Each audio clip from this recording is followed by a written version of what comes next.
String Reviews here.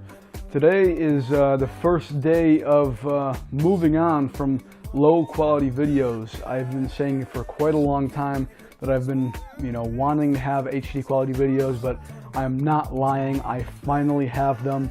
Unfortunately, the audio quality is not up to par with the video quality, so I am extremely sorry for that. Unfortunately, the microphone that came with the new HDP VR that I bought did not hold the high quality that I really wanted, so you're gonna have to deal with it for now. If it's really just that bad that you just cannot stand it, then let me know and I can try and do some post-game commentary, but that will not be as good because I obviously will not have my initial reactions and initial thoughts that I had when I was playing the game. So anyways though, I'm going to be starting up a new series. It's going to be a series on what each team needs to do in order to succeed, especially with the 2014 offseason coming up right around the corner. So yeah, I'm going to do all 30 teams, starting off with the Celtics. Let me know what teams you want to see down in the comment section below, and I'll get to those teams sooner rather than later. So anyways, I am a Celtics diehard, so that is why I am starting off with the Celtics. So there's been a lot of speculation as to whether Rondo's going to go or whether he's going to get traded or whatever is going to happen. To be honest, Rondo admitted that he would take a like a 10-year extension for the Celtics. So I doubt that he really wants to leave the Celtics. However, is he going to? You can never really tell the future. If the Celtics are smart, they're going to have to do whatever they possibly can to keep him, and they're definitely not going to trade him. That's the last thing they're going to do. It's very difficult to come by a superstar in the NBA. Never mind the NBA, in any sport really. So, especially in the NBA where you need a superstar in order to succeed, unlike baseball or football where you don't really need that superstar. NBA, you 100% need a superstar, or else you're not going to be winning any championships anytime soon. So yeah, the Celtics already have one. It's best to build around the one they already have because they are difficult to come by. So they need to build around Rondo. Now, by building around, any superstar really, you need to complement their strengths and hide their weaknesses. Now with Rondo, it's a little bit tricky because he has different, different tactics or skills, I would say actually, than other point guards or other stars in general. Actually, no, yeah, other point guards, I should say. He cannot shoot from the outside like most point guards, and he drives to the paint better than most point guards. He also plays really, really dirty, and he's a phenomenal defender. The best defensive point guard in the entire NBA, in my opinion. I'm not talking for steals. Obviously Chris Paul's at the top of the NBA for that, but Rondo is the top perimeter and inside defender when it comes to 1 and 2 guards in the NBA. So anyways, by building around him, you're going to have to be able to spread the floor. Now, that really just means you cannot have anybody in the paint. Your center and your power forward need to be out of the paint. Otherwise, you're going to clog that lane, and he's not going to be able to get in there for easy baskets like he usually would. So that is the best thing you could possibly ask for. You go into the paint. If the defenders cave in, you pass out to the three-point shooting big man, they splash a three. If the defenders don't cave in, you get an easy layup. Either way, it works out. But you need both your power forward and your center to be three-point shooters. Now, they already have the more difficult of the two to find. They already have a three-point shooting center. So now they can do the easy work and find a three-point shooting power forward. It really is working in their favor. They really have the pieces to set up and potentially blow every other team out of the water within maybe 4 or 5 years. But they really need to hone in on getting that power forward. Now, right now, the power forwards, they have Chris Humphries, Brandon Bass, and I guess you can also count Kelly Olynyk because he is a center. Victoria Ferraverani and Joel Anthony, they're both big men, but they're really not good. Victoria Ferraverani was pretty decent in the beginning of the year, but overall, he's not really a great player. To be honest, kick him down. He signed a 1-year deal, so I wouldn't even re-sign him. Joel Anthony, unfortunately, has a player option, which he's probably going to accept. So get rid of him when you can. Try and trade him if possible, but worst case scenario, you're going to be clearing out cap room for the main target in this endeavor. Now, the main guy you really want to get is Kevin Love. Now, unfortunately, he's not a great defender, but by having a pretty damn good defender in Jared Sullinger at your center spot, who's only going to get better, mind you, you can just hone in on getting Kevin Love to be that,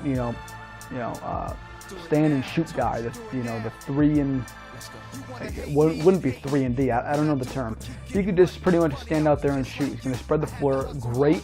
He's going to get as many boards as you can ask for. He's going to do everything you can ask out of a power forward offensively. Unfortunately, his defense does lack, but you have Jared Sullinger to make up for that. You also have Rondo, who's a phenomenal perimeter defender, to make up for that as well. So they're not even going to be getting to the paint as much. So you really don't need to worry about it as much. That's why they can get away with a guy like Kevin Love, whereas another team that doesn't have a phenomenal defensive 1 and 2 guard, mind you, Avery Bradley is a defensive guard, then they're not going to be able to do as well as a team like this.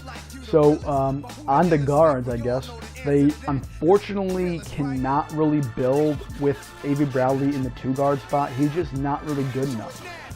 He's really great on defense. He really is. He's a little bit short for his position, but he kind of holds it up well with a whole bunch of really hard work. He's decent. He's not phenomenal, but he's a pretty damn good defender. Unfortunately, his offense is a little bit lacking. It's really not there, or at least all there just yet. If he can get himself better, he can be a starting 2 guard. Unfortunately, for right now, I don't think he can be that starting 2 guard. His jump shot just isn't good enough yet. I say use him as a 6-man, sign him for the $8 million three-year deal, or $8 million a year 3-year deal. That would be not too bad of an option. You unfortunately would be taking out some of your cap room, but I think signing him to that wouldn't be a bad option. Letting him go is probably worse than giving him what he wants. If you can get him for $6 million, which I would try and talk him down to, then that would be all the better or all the merrier. I don't know which term to use. I guess all the better. But truthfully, it would help out the team if he can get down at that $6 million range. Unfortunately, the big guy looming is Jared Wallace, who has a 3-year contract, $10 million a year. So you need to trade him either this offseason or before next offseason. Really, that's the main goal. Get him out of there. Clear out as much cap room as you can by next offseason. They really need to, make sure that there is just about nobody holding up the bigger ends of the salaries on this team, so they can give it all to Kevin Love. That's the plan. Unfortunately, if you don't get Kevin Love, you're really just out of luck. You can't really do anything if you don't get Kevin Love. You kind of have to look into the draft and things like that. So to be honest, they really have to shoot for Kevin Love.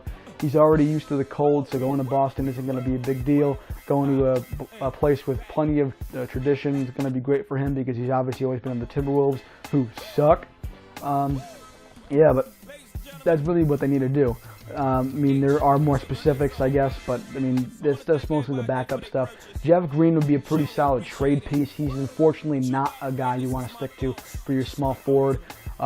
You can either look in the draft or in free agency or in trades to get a better small forward, but he's not the guy, unfortunately. He's always been, not always been, he's been on other teams, but he's always been a pretty great, a great-hearted player. That's kind of a pun because he had a heart problem. That was mean.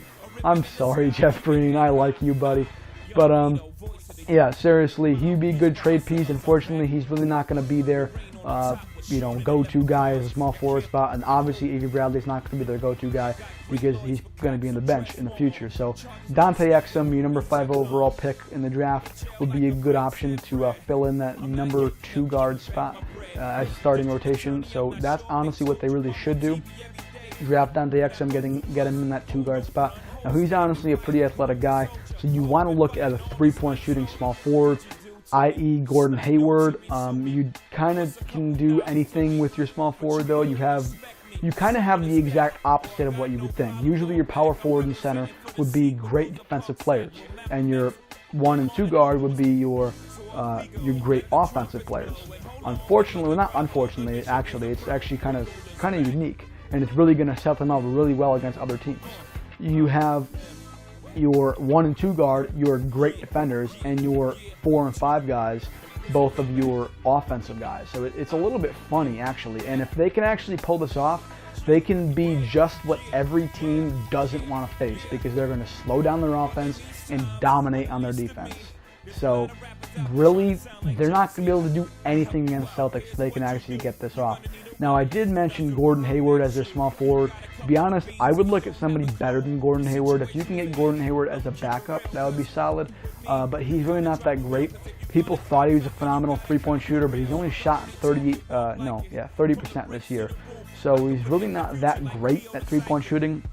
I mean, that's not really the only thing you want. Obviously, you don't want to stock up too much on three-point shooting, but right now, I think where the Celtics stand, if they obviously do what I just said, then they should be fine in all categories. So I guess you can really do whatever you really want for your small forward spot. However, you want him to be a really strong small forward. One of the better options to get would be getting either Terrence Ross or DeMar DeRozan.